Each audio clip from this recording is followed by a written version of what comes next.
Hola, hola, buenos días. ¿Me escuchan bien? ¿Cómo están? Bueno, a ver, vamos. ¿Qué onda? ¿Aguanto? Ok. Hello. Hello, hello. Still getting it.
Ok, ahora sí. Hola, muy buenos días a todos. ¿Cómo están? ¿Bien? Qué bueno. ¿Entusiasmados por la plática? Ok. Bueno, les quiero presentar a Dan Hayward. Él es un animador, director y cofundador de Sea Creatures Production y Sea Learn Academy. Cuando no está colaborando con marcas como Nike y Hot Wheels o trabajando en proyectos como El Principito de Netflix o Kitty y Lou, se le puede encontrar corriendo en las colinas con sus hijos o buscando alguna cosa extraña para animar junto con su esposa y colaboradora Sylvie Trouvé. Les damos la bienvenida a Dale. Hola, Dale. Gracias. So, yeah, like she said, my name is Dale Hayward, and we have a studio in Montreal, Canada, called Sea Creature Productions. Do we have on the screen? No? ¿Sí podemos proyectar?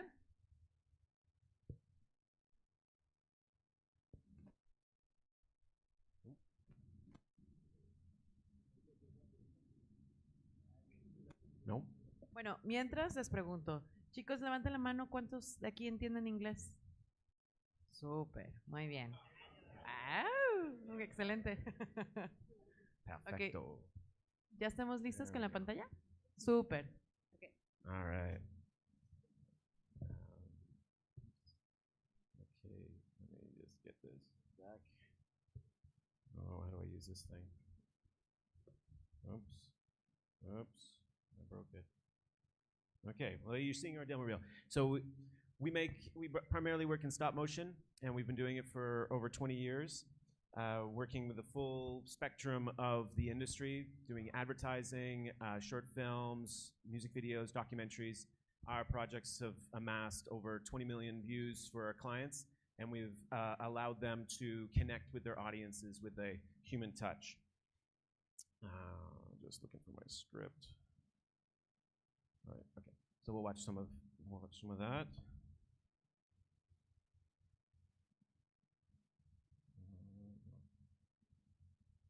Do you know how to use this thing?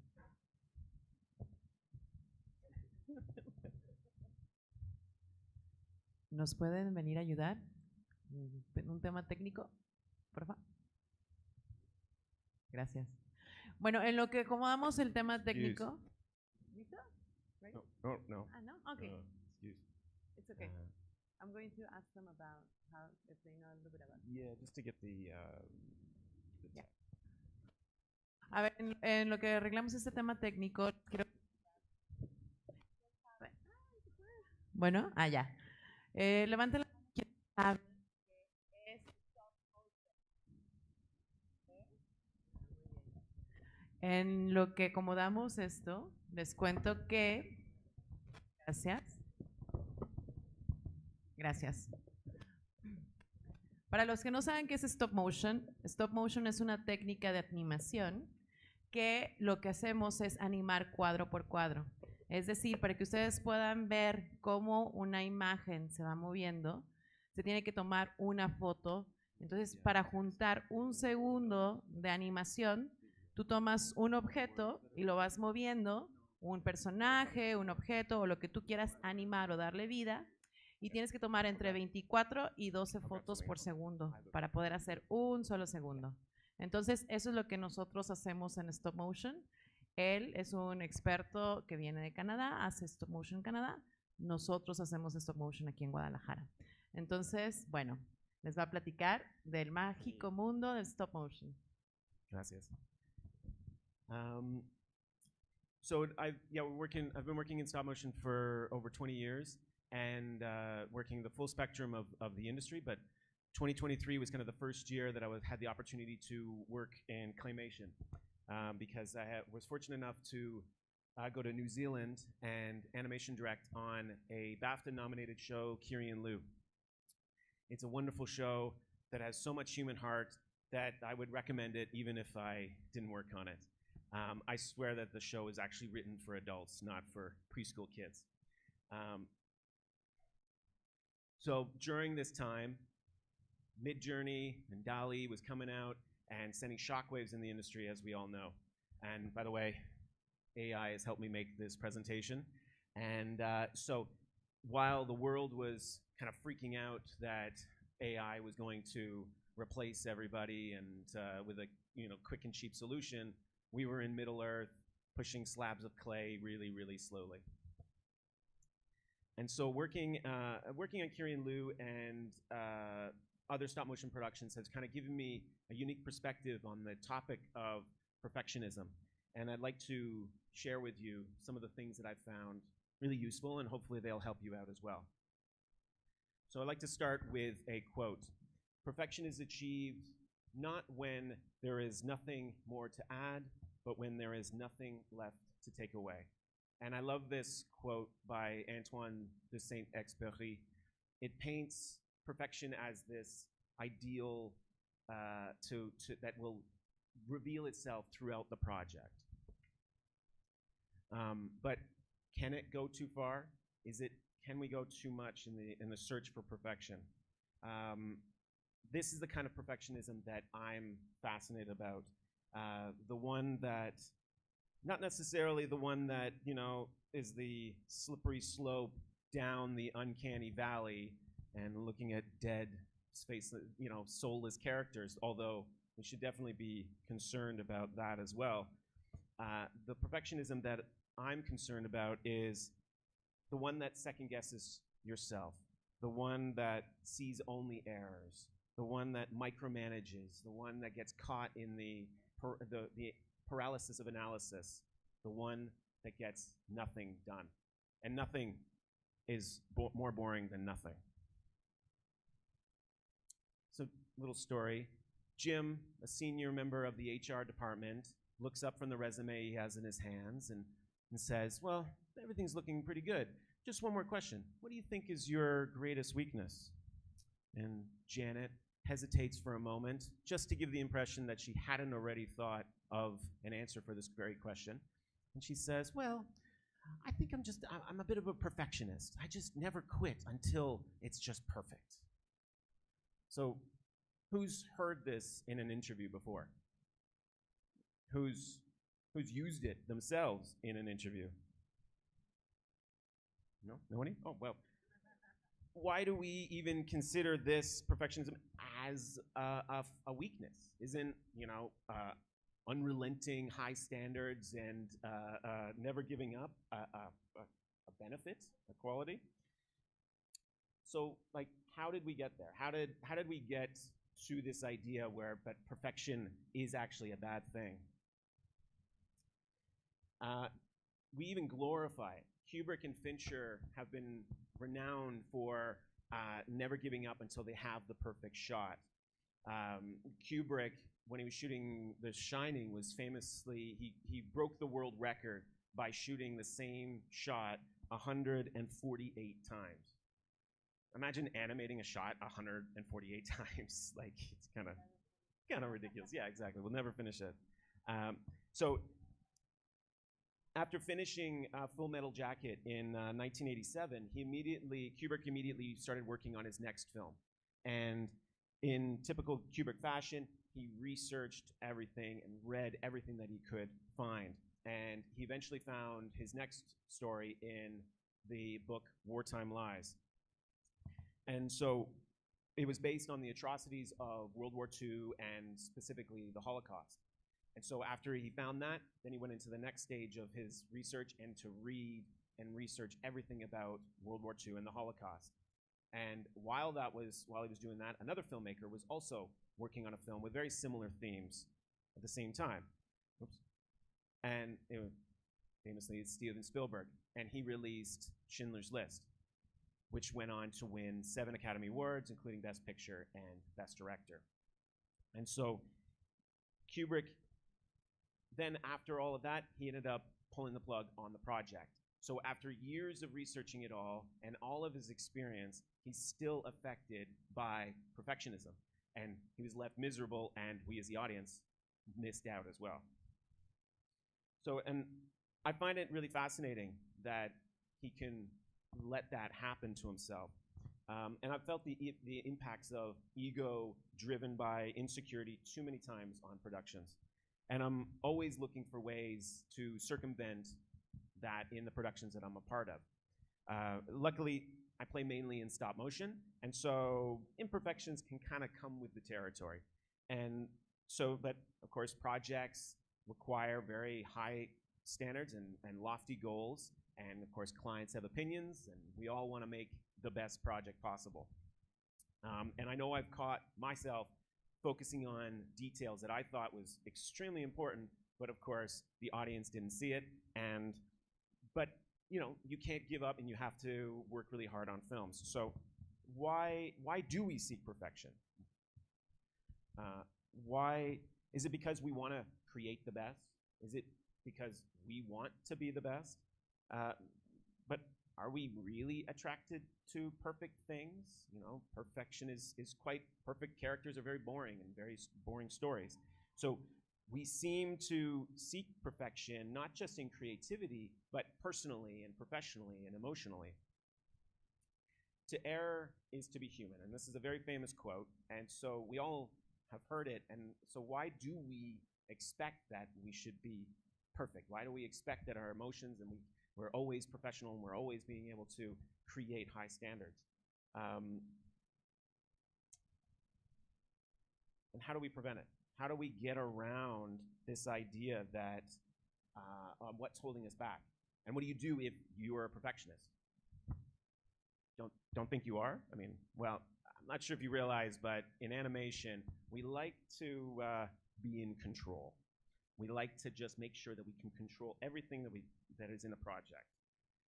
It's usually driven by a creative voice, or money, or ego, or a bit of everything in between. So we like to push little children around. We like to bend vertices. We like to manipulate pixels. We like to even push grinds of coffee with a feather. It's really, it's like controlling chaos. And ultimately in animation, everything has to be created. So that basically makes us gods. And this is what Midjourney gave me as a stop motion god. So as a god, I want to be able to make the best thing possible. And as a director, we also, being the best has become our job security. And this is a very high pressure situation that we put upon ourselves. As directors, we want characters who can laugh and cry at the same time. We want to be able to make sure that we are coming through with all of our deadlines, but take your time, but maybe hurry up because we got 3 other departments waiting for it.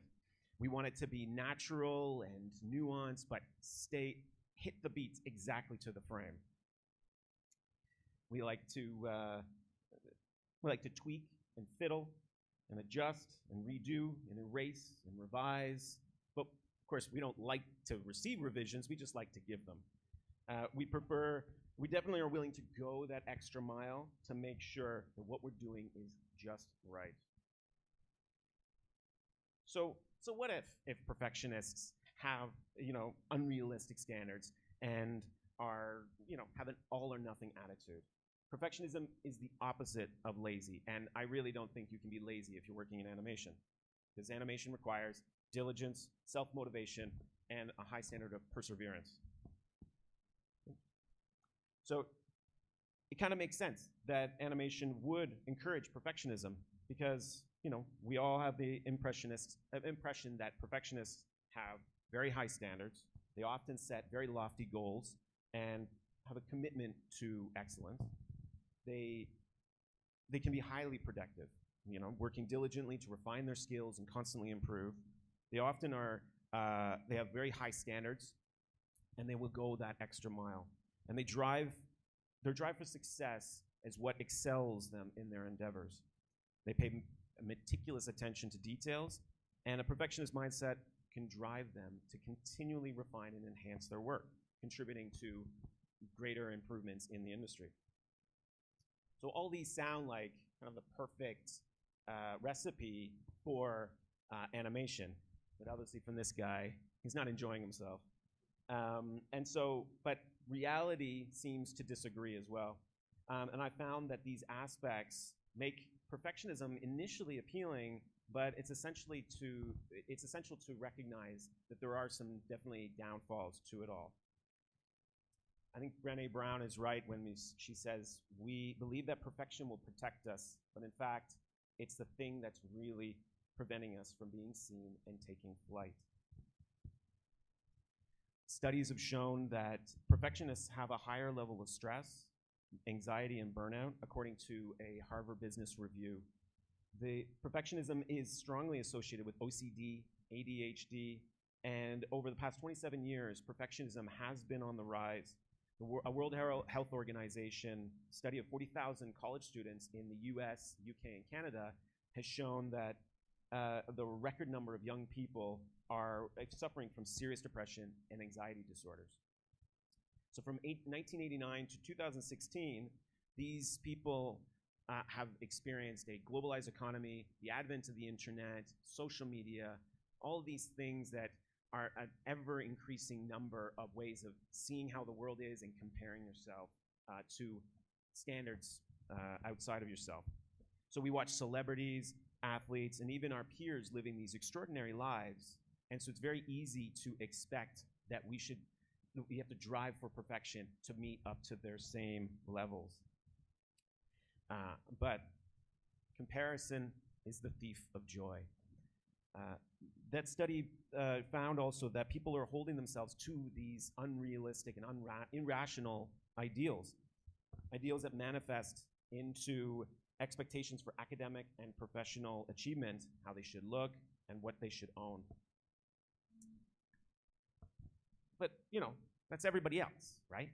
It's okay if I expect myself to be a thoughtful husband, a great father of two, award-winning filmmaker, nuanced animator, savvy business specialist, SEO expert, pro drywaller, government grant and tax specialist, jar opener, random thing fixer, successful entrepreneur with a successful brand that has a cause greater than myself, all the while hitting our fiscal goals and not forgetting to call my mom, and all the while staying authentic. I guess that maybe isn't really a sustainable way of living. So really, is it any wonder that we consider ourselves never good enough? Or that we can perform miracles all day at work and then never be able to finish that personal project on our hard drive at home? I guess this is why we second guess ourselves and then we just end up not creating it all. Because ultimately, perfection is boring. But actually, perfection is the enemy of progress. That's my Winston Churchill accent. And who can really argue with Winston? But I'd like to add that perfection is the enemy of creativity and productivity. So I've had experience as well on other productions where constant indecision and overthinking by a few key team members delayed the production by months, even threatening the project from even happening. And so this led to the whole crew feeling like they were never good enough to meet up to these ambiguously high standards. This led to extremely poor morale and even to some of the people just quitting the industry entirely. So no matter how great that final product is of that film, the feeling of never being good enough will always tarnish it for myself. So really, is it worth it if no one wants to work with you ever again? You know, if the concept of never being satisfied until they see it does actually the opposite. It hampers creativity in animation. It creates divisions between team members by spreading the self-doubt to the rest of the crew. You know, it's okay to say you don't know. You don't have to have all of the answers right now. This is a journey. This is it's a group effort. We need to give opportunities for the film to reveal itself. It's okay to ask for help. You have to trust your crew. You have to trust who's around you. You've hired them for a reason. These are great, talented people. Their opinions matter. And so much of why I've been able to grow in my career is from these opportunities from great people that have respected my opinion and asked for my help along the way. It's not ready yet, or what will people think, or oh, let's try a few more options. These statements are not just coming from a desire to create great work. They're coming from a place of doubt and procrastination. Hiding behind "I'm a perfectionist" is always a tell that someone is scared to fail. And of course, Gary Vee is right. Perfectionists often tend to procrastinate because you can't fail at something you haven't even started yet. Failure is not a weakness. Animation, I find, is a great example of this. In order to create animation, you have to do the same thing over and over again. And that's not just from the animation side of things, that's from all steps of the process. So from design all the way to financing, it's do it, iterate, learn, and repeat. So every misstep is an opportunity to learn and understand what doesn't work and refine that approach. This iterative process is fundamental to improvement and innovation. Doing it repeatedly is why we're good at what we do. And that should not be something we're afraid of. Failure is tuition you pay for future success. And I love this quote by Chris Do. So in other words, by failing, you earn the success. In the book Art and Fear, David Bales and Ted Orland tell a story of a ceramics teacher that divided their class up into two groups. One group would be graded based on the quantity of the pots that they would be creating, and the other half of the group would be graded on the quality of one pot, albeit a very perfect pot. So at the end of the semester, the grading came up, and an interesting fact revealed that the quality, the works of the highest caliber came from the quantity group. So it seems that while they were making a bunch of pots and learning from their process, the quality group just spent all their time focusing on what are the ideas of perfection and ended up just not creating anything and just having a bunch of dead clay. You don't learn from success, you learn from failure. Typically in 2D, if you have your hair moving randomly and without any wind, you have some problems. And in CG, if you have your lights that are flickering randomly, you have some issues as well. But in stop motion, you now have charm.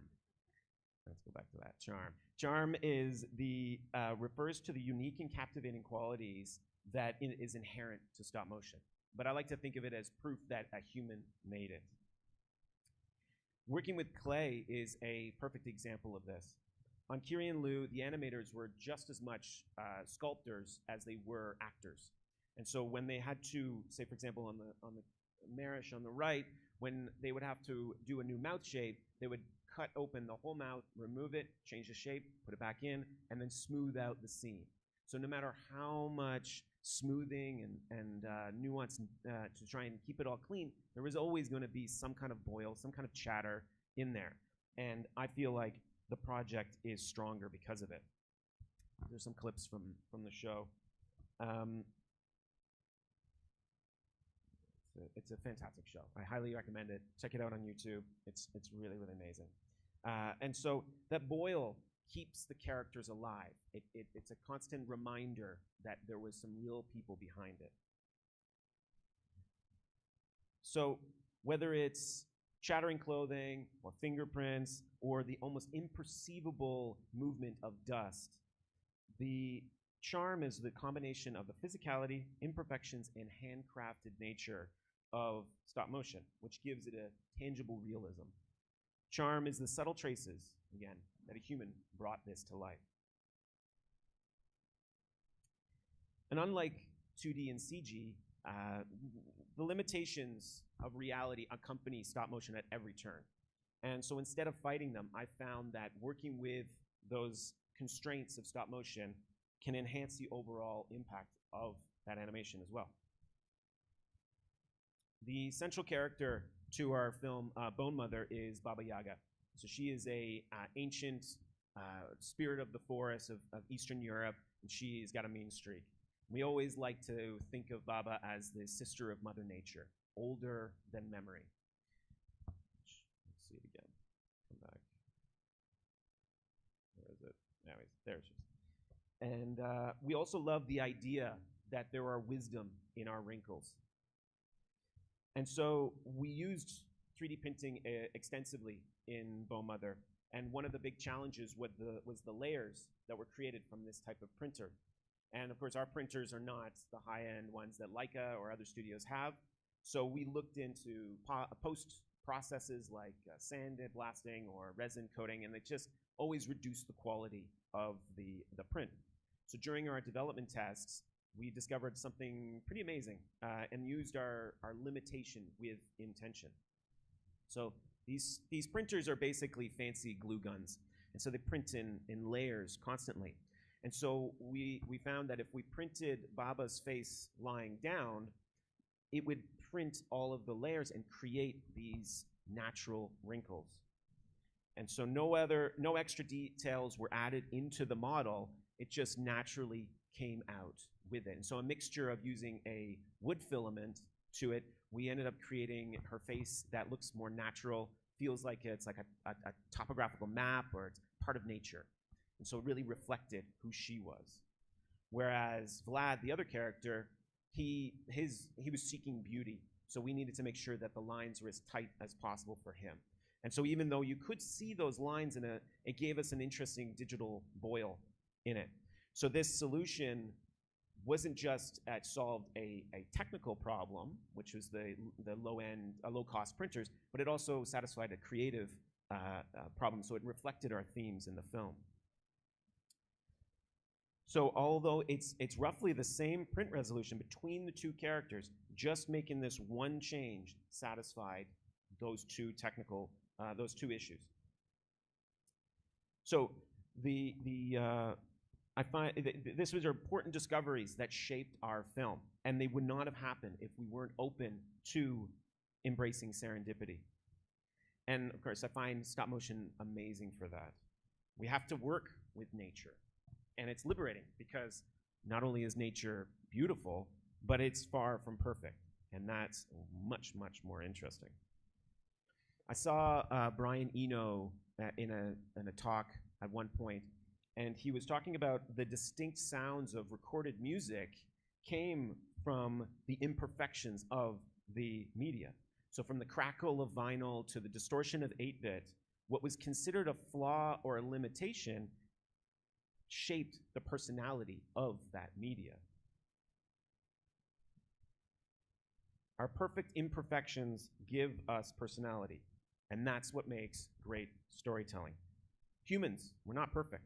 So why do we don't want stories that are perfect either. We want them to reflect our imperfections. We want to relate to these characters, and we want those mistakes to make them better and increase the story. We want to see people persevere through their struggles and reach new heights. We especially love it when those characters turn mistakes into greatness. HBO has been doing a docuseries called 24/7 as a precursor to their major boxing events. And so they follow the boxer and the whole crew as a lead up to those events. And so they educate the fans, and they also are to try and pre-sell the audience to buying the pay-per-view. And so out of the 5 programs that Floyd Mayweather has been involved, 4 of them received over 1 million pay-per-view buys. So now they're adding hockey to their slate to try and do the same thing. AI actually could, oddly enough, make reality shows and behind the scenes even more popular. AI has made believing what we see even harder these days. And so people, especially kids, and probably the whole audience, has become apathetic about what we see. Everything is magic, whatevs. But as soon as we start to see that there was a real person behind the craft, behind that stuff, we want to know more. We want to see that story. We want to see how they made it and know that this was a real thing. And I really don't think that people will ever get over and be amazed by when someone made something for real. So very often when Sea Creature posts something on social media, when we do a behind the scenes or time lapse, we get a much, much greater amount of views than if we just posted the video by itself. And I think that just shows the wonder for the audience that again, humans made it, and you can too as well.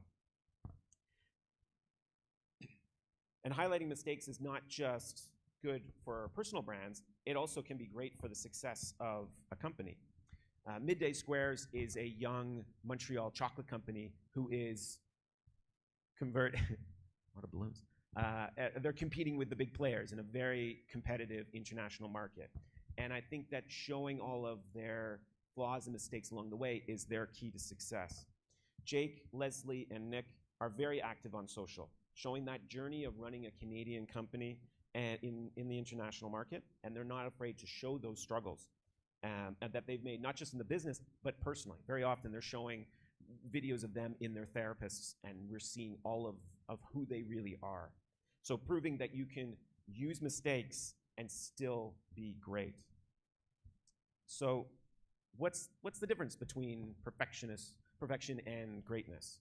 So the definition of perfection is the state of quality of being flawless, characterized by the absence of defects, errors, or shortcomings, and embodying the highest possible standard and degree of excellence.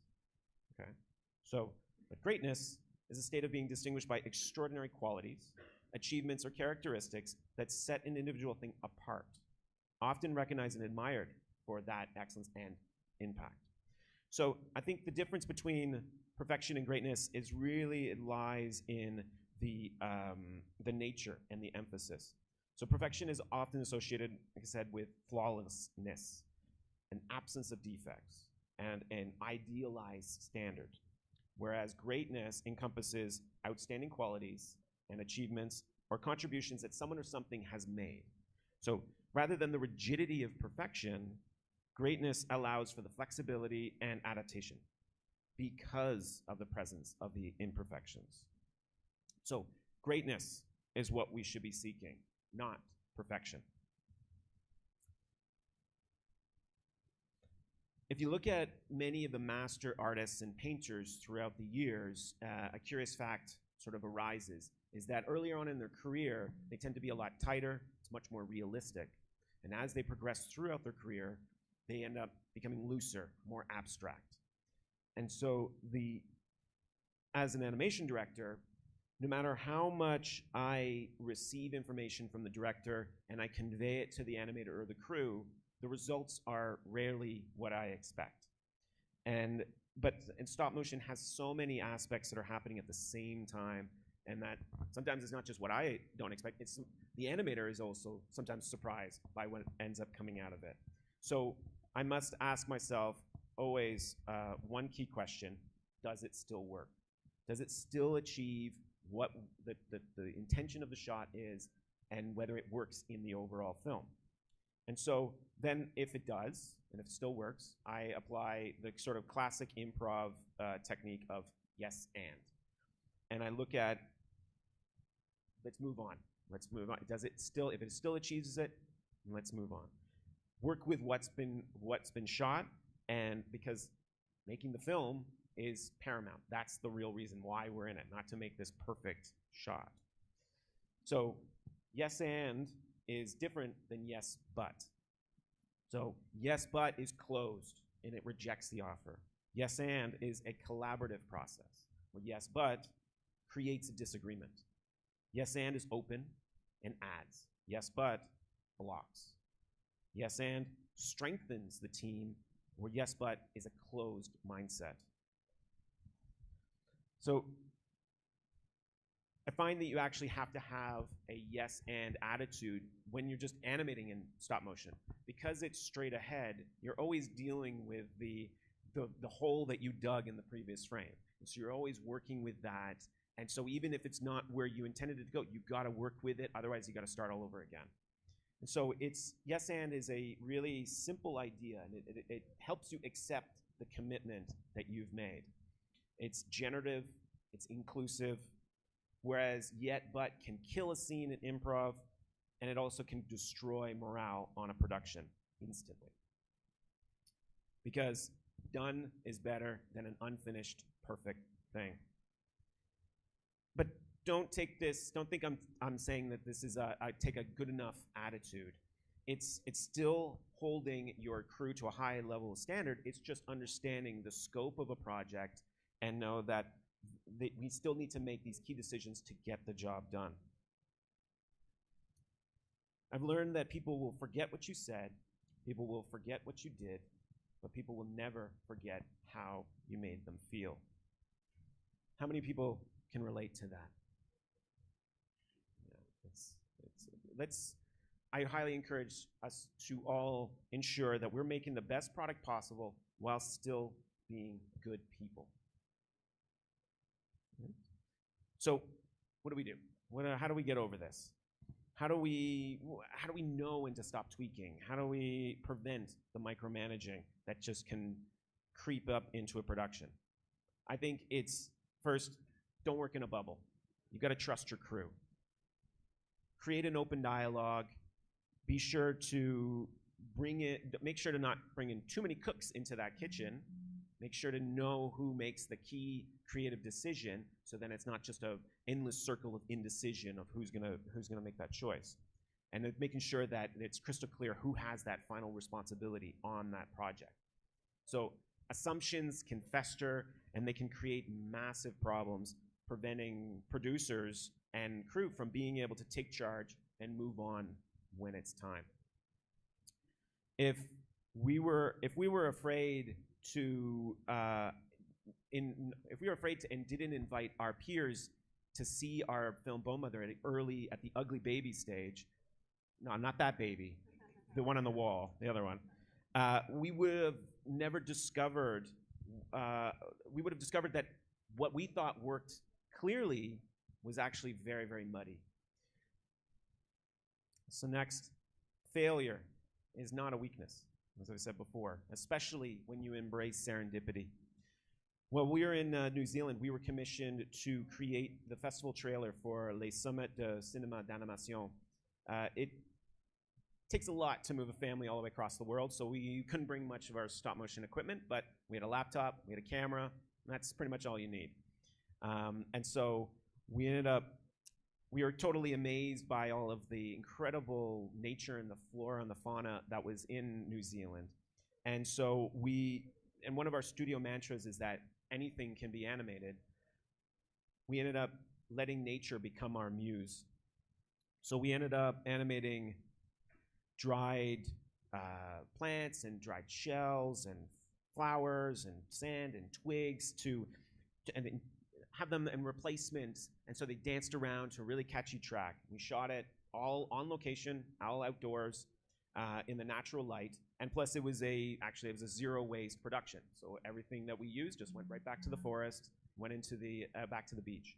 So the unique personality of the piece came from the unexpected. There's a small clip of it. And so I encourage you to introduce ways to go with the flow. Find your project's creative potential by not trying to control it so much. So go with the perfect imperfections. These make characters much more interesting.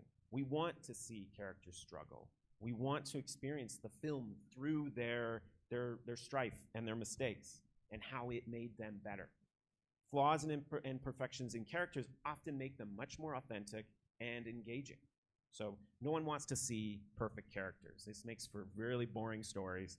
And so we shouldn't expect perfection in our lives and in our film productions as well. I like to think about, imagine if Ridley Scott's Alien didn't look like a guy in a suit. It would have been a totally different film. But luckily what they ended up doing was just working with what they had, and they let our imaginations do most of the work. They never show the whole Alien all together. They just have these incredible shots, and it's so much better because of it. It was obvious that they took a yes and approach to what they were doing, and they found that was one of the biggest breakthroughs on the project as well. So this now brings me to a little interactive segment of the talk. And we're going to make a Dungeons & Dragons character. And so I'm going to need everybody's help here as well. So I need, let me get my pen as well. Okay, I'm going to help you. Okay. Cool. I need a number between 1 and 10. 7. Okay. All right. Give me a number between 1 and 12. 12. And a number between 1 and 3. 2. Okay. All right. So she is a half-orc cleric. Okay. All right. That's okay. It's kind of boring. But this is where the fun part comes in. I have this list of it's a list of 100 quirks and flaws that you can develop in a character. And this is the really fun part of where we can start to infuse some real personality into our characters, and not just in D&D, but for all characters that we're creating. So next, I need a number between 1 and 100. 57. Okay. Well, let me look at the second page. Whoops. All right, and give me another one. Another number. Another number between 1 and 100. 4. Okay. Go back. And one more. 5. Okay. All right. So our half-orc cleric constantly rubs her hands. She speaks slowly, and she falls asleep randomly. So that's a much, much more interesting character now. Now the player knows what this character can do in a situation, how they might react in a fight. What are they going to do when they get into that situation? So I love to do this in general with all of our characters that we create, is look for those small little flaws and those quirks. What you think is a mistake, and we might look at it as like, oh, if I speak really slowly, no one's going to want to listen to me. Now you have personality. Now you're interesting. And so these quirks give them a past. They highlight the beauty of these imperfections. And so they give the player an opportunity and a way to think as their character. And so these are jumping off points for them to get into trouble. So I hope that this has helped you realize recognize the perfectionist in us all, and that seeking perfectionism, it promises meticulousness and hard work and high standards, but it can also deliver some heavy mental issues, and it can ultimately lead to an inferior product. Expecting perfection is not going to give you what you're looking for. Letting go, being open to the project, revealing yourselves, saying yes and more, and everything stinks until it's finished. So I highly encourage us all to listen to the good doctor and finish that project that we have and move on to the next one. If you want to find out how your project can be infused with more imperfections, I'd love to talk to you more. We can add more human touch into all projects, regardless of whether it's not stop motion or not. And we only take a few projects per year, but we're always open to have the conversation, and we'd love to hear from you more. So, mucho gracias. I'm Dale Hayward from Sea Creature. Thank you so much.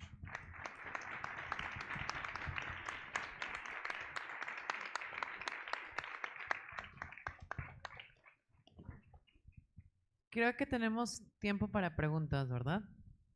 Sí. Ok, perfecto. ¿Alguien tiene alguna pregunta que le quiera hacer a Dale? ¿Ahorita o nunca?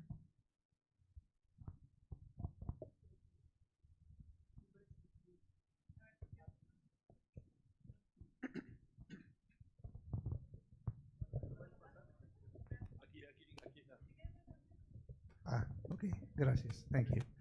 You mentioned two outstanding artists in the cinema field, which are Kubrick and Fincher, and effectively, they are the ultimate perfectionists. Now, would it be fair to say that they are still a point of reference? However, the exception should not be the rule, or is there another explanation for their success, their continuous success in everything they do? So you're asking about if there's other examples of this idea? Or? No, because it's a counterposition to your premise that perfection is boring. However, they are as close as we can get to perfection, and they are neither boring nor unsuccessful. So right. It's kind of a contradiction in terms, right? Sure. I mean, but if we were all Fincher and Kubrick, we wouldn't be here as well. So I think it's more of this idea that we kind of look at these legends and these greatness, that it's this unattainable standard because we're not of that level of perfection, and we're not willing to push ourselves to that extent, or we don't surround ourselves with enough people that are are willing to endure our relentless, over-the-top shooting. So I find I use them because they're famous examples of it. But I think that there's lots of opportunities where we see that in very small, moments in our own lives where we prevent ourselves because it's like, especially as students, we'll look at it being like, oh, we'll never be good enough. We'll never be like those guys. And we always forget that, well, they were all students at one point too. They all had that journey as well. They just have gone to this level of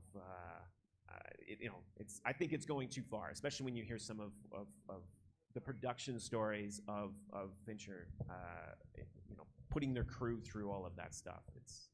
I don't think it's healthy.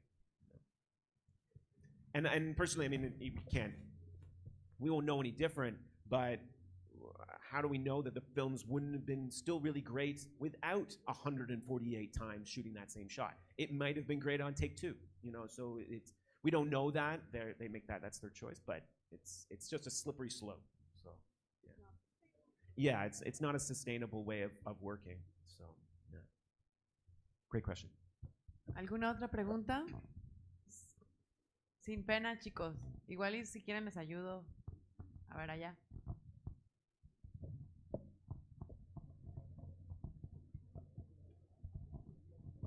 I was wondering, does greatness come from our mind? Like, do we give everything we make our own touch? Like something special, Like being creative, giving our own ideas, and making something special in our own way. Yeah, for sure. I think it is. Like, I think we're all great. I think it's recognizing that there is greatness in us all, and that your particular form of that greatness is going to be totally different from mine. And so then that makes your project unique, different than mine. So I think that also it's a warning to not stick to the status quo. Find that your personality is what makes your project great. Whenever I'm hiring and looking for new talent in stop motion, I don't want to just find out what they have done. I want to find out what also the things that they find interesting. What are they doing outside of work? And those weird particular things that make them special is actually what I'm hiring for, because that's a new skill set that the average person might not have. And so those are the things that I want to, you find out that you're really meticulous at crochet. It's like, oh, great, because I'm going to use it, and I'm going to keep that in my back of my mind that there's some special skill, because you're always on a production, you're always wearing a million hats, and you always have to just problem solve all the time. So if you know a certain skill, that it immediately makes you different, and that's always awesome. Okay, I think we have time for one more question. Hi. Sorry if my English is not Englishing. My question is, if you were a perfectionist, and if not, if someone close to you was a perfectionist or is a perfectionist, and what was the worst thing that happened to you or that person because of that?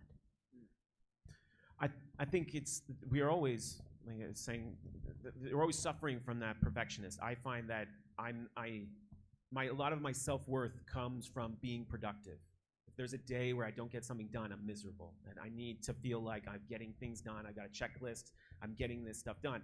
And this does tend to lead to a unhealthy, I can't relax.